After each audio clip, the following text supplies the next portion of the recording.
네, 매주 월요일마다 멘토 컨설팅 주간 전략을 좀 구체적으로 잡아보는 시간이 되겠습니다. 벅셔리치의 강동진 대표와 함께합니다. 안녕하십니까? 안녕하십니까? 네, 글로벌 주요 증시의 흐름들 최근엔 좀 어떻습니까? 너무 좋죠. 우리나라만 빼고는 대단히 좋은 흐름을 이어가고 있습니다. 특히 미국과 일본, 독일, 호주 등등의 선진국 시장의 움직임이 대단히 양호한 편이고요. 그렇다고 그래가지고 이머징 마켓이 나쁘냐 그런 것도 아닌 것 같습니다.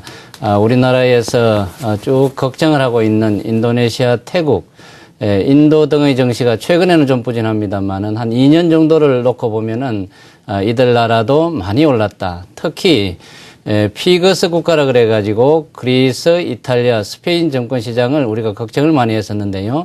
이들 나라들도 우리나라보다 훨씬 많이 올랐다. 그렇게 집계가 되고 있습니다. 전체적인 시장의 흐름이 유동성이 많이 풀린 상태에서의 자산 효과를 정권 시장에서도 누리고 있는 그런 면이 있고요.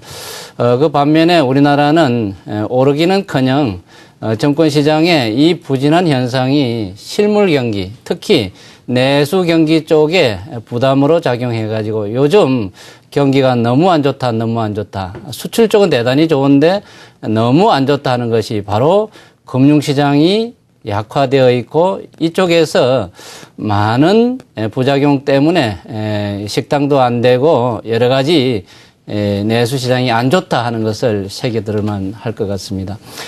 세계 증시 전체적인 그 동향표를 한번 보여드리겠는데요. 바깥의 그 테두리색을 보면은 황금색입니다. 대단히 좋은 상태고요. 안에 그 신호는 절반 정도는 빨간색이고 절반 정도는 파란색입니다. 조금 차별화의 조짐이 드러나고 있다 그렇게 보시면 되고요.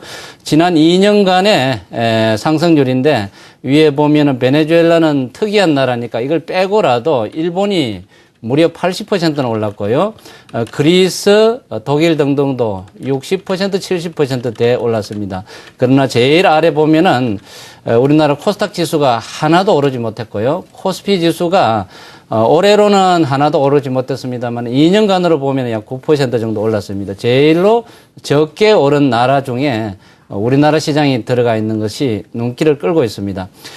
그 다음에 현재 신호의 그 주기를 보면은 미국의 경우는 사상 최고치 행진을 펼치고 있는 그런 상태고요. 다른 나라의 경우도 12월 마지막 남은 한 사이클을 지금 준비하려는 그런 조짐을 보여주고 있다. 그렇게 보시면 되고요. 우리나라 코스피는 매수 신호는 나왔습니다만은 좀 자신감이 없고 그리고 힘이 딸려가지고 랠리 이후에 걱정 때문에 아직은 잘 오르지 못하는 상황이고 코스닥은 안에 내부에 적이 있습니다. 그것 때문에 대단히 부진한 상황이다. 그렇게 정리해 드리겠습니다. 네. 자, 달러는 주말에 소폭 약세를 보였습니다. 달러 인덱스 기준으로 80.656포인트, 0.326포인트가 떨어졌고요. 네. 네, 10년 만기 미국의 국채 수익률도 2.77%, 2.8% 근접하더니 다시 조금 하향되고 있고. 네. 뭐 아직은 추세를 논하기는 어렵습니다만 이 유동성 흐름들은 최근에 좀 어떻습니까? 예, 큰 추세로 보면은 너무 뚜렷하고요. 그 다음에 짧은 추세로 보면은, 변동성이 느껴진다. 그렇게 볼 수 있겠습니다. 여러분, 채권 시장이 약 10년 이상 장기 랠리를 펼쳤는데, 이 좌측의 채권 수익률이 떨어지는 것이 채권 시장의 랠리다. 그렇게 여러분 익히 알고 계시리라 생각하고요. 지난해 여름 이후에 오른편으로 이 추세가 완연히 꺾인 상태입니다. 채권 수익률이 오른다는 것은 채권 시장에서의 유동성이 밖으로 빠져나가는 그런 모멘텀이 된다는 것도 알고 계시리라 생각하고요. 지난 1년 동안에 이 채권 수익률은 꾸준하게 오르는 방향입니다. 전체적으로는 이 구조를 그레이트 로테이션이다, 대전환이다. 그렇게 이해하시는 게 좋겠고요. 그런데 그 중간중간의 변동성 이것은 쭉 올라갔다가 또 변동성을 보이다가 그러는 것이니까요. 이 변동성의 용어를 여러분 테이퍼링이다. 그렇게 듣고 계시는 것입니다.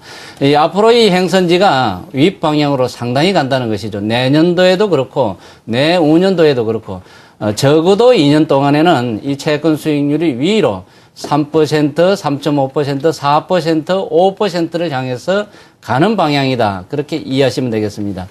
최근에 미국 시장의 조정의 이유를 양적 완화 축소 우려감이다. 즉 테이퍼링이다. 이런 얘기를 들으셨을 것인데요. 이것은 점점 좀 내성을 갖춰가는 것 같고요. 그다음 미국 시장이 랠리를 펼칠 때에는 앨런 효과다. 유동성 공급 효과다. 이런 얘기를 들으실 것인데 이것은 긴 보폭이다 하는 것을 여러분들이 인지하시는 게 좋겠습니다. 그 다음 환율 동향이 되겠는데요. 미국의 달러화가 최근에 조금 오르는 것 같습니다. 그러나 전체적으로 보면 1년 동안을 이렇게 그림으로 놓고 보면 아직은 하향 채널 안에서의 변동이다. 그렇게 느껴지고 있고요.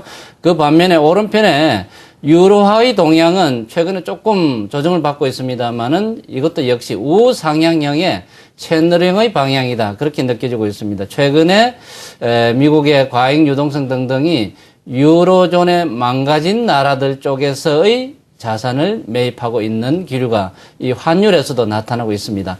그 다음에 위에 일본 엔화의 동향이 주목되고 있습니다.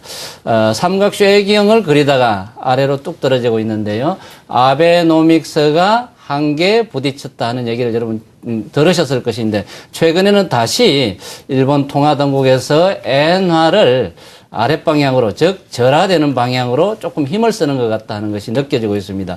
전체적으로는 이머징 마켓을 포함해 가지고 유동성이 공급되는 구조 속에서 현재는 유로존과 선진국 일본이 강하다 하는 것을 그대로 느낄 수가 있습니다. 네. 자, 일본의 엔화 약세가 이번에는 이전과는 조금 다르다 이런 평가들도 있던데요. 뭐 일본은 일본이고, 자, 미국 증시 보면은 신기원을 쓰고 있습니다. 네. 그러니까 이 미국 증시를 바라보고 있으면은 조급해질 수밖에 없거든요. 올라갈 때 같이 못 올라가고 떨어지면은 더 먼저 떨어지는 건 아니야 이렇게 생각할 수 있는데 네. 미국은 이번 주에 추수감사절 있고 블랙 프라이데이 있지 않습니까? 블랙 프라이데이는 보통 4, 5일 전에 소매업체들이 다 세일에 들어가니까 결국엔 오늘부터 이제 세일 시즌인데 네. 뉴욕 증시 추가 상승은 좀 더 해줄 수 있는지 우리 시장이 동행 좀 해줄 수 있을까요? 너무 부럽죠. 미국이 한 4, 5년 전만 해도 많이 망가지는 것으로 걱정을 했습니다만은 역시 금융이 강한 나라다 보니까 돈을 이용해 가지고 경제 전반에 활력을 불어넣는 이 모습이 참 부럽다. 우리가 좀 배웠으면 좋겠다 하는 생각이 참 간절합니다. 지난 일주일 동안에도 월요일, 화요일, 수요일 이 3일 동안은 조정을 보였습니다. 그런데 목요일, 금요일 이틀 동안에 더 많이 올라가지고 주간 기준으로도 그렇고요. 다우지수, S&P 지수가 사상 최고치를 경신을 했습니다. 물론 나스닥 지수는 13년 최고치를 경신을 했고요.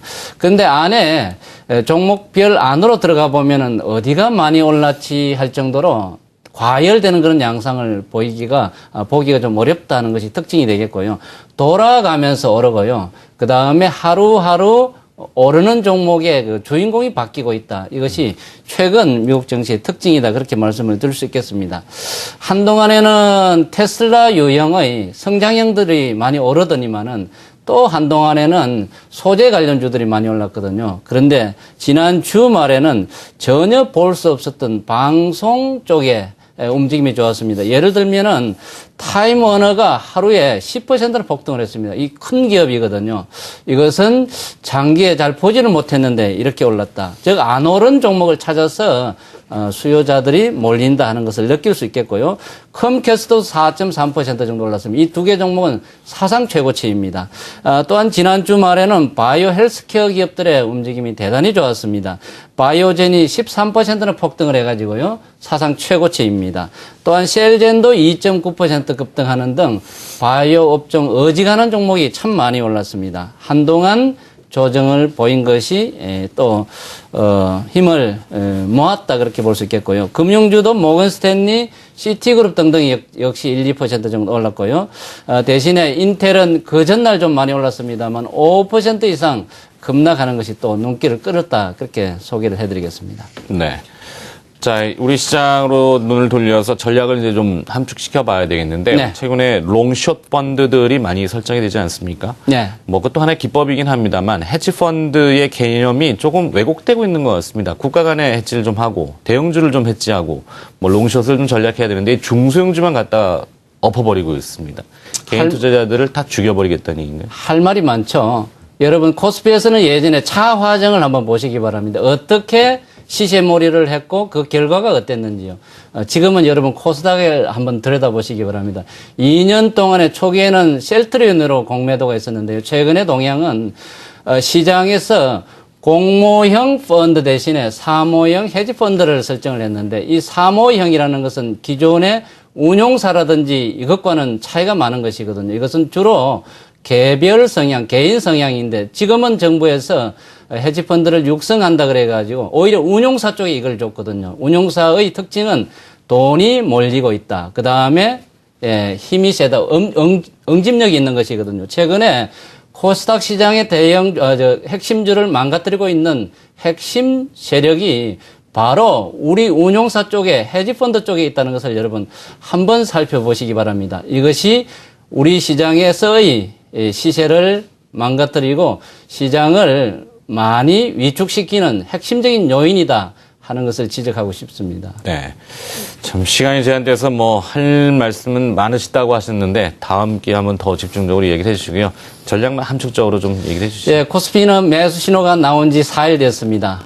오늘 내일 조금 위로 올라야 이 4주 정도 건강한 신호가 될 텐데요. 한번 지켜보기로 하고요. 우리 시장 내부적인 문제, 정치 문제도 너무 복잡하고요. 금융시장 쪽에서의 그 시스템 건전한 문제도 대단히 좀 걱정되는 정도이고요. 그 다음에 기업들 구조조정 문제도 있고 시장에 우호적인 것보다는 부정적인 것이 많아가지고 우리 시장에 걱정이 많은 것입니다. 오로지 외국인만 쳐다보는 상황인데요. 문제는 우리나라 위의 시장이 너무 좋다는 것입니다. 이것이 내년도 우리 시장에 조금 긍정적인 요인이 되지 않을까 그렇게 정리해드리겠습니다. 네. 자, 주 초반에 멘토 컨설팅을 들어봤습니다. 벅셔리치의 강동진 대표가 어려운 시간 또 수고해 주셨습니다. 고맙습니다. 감사합니다.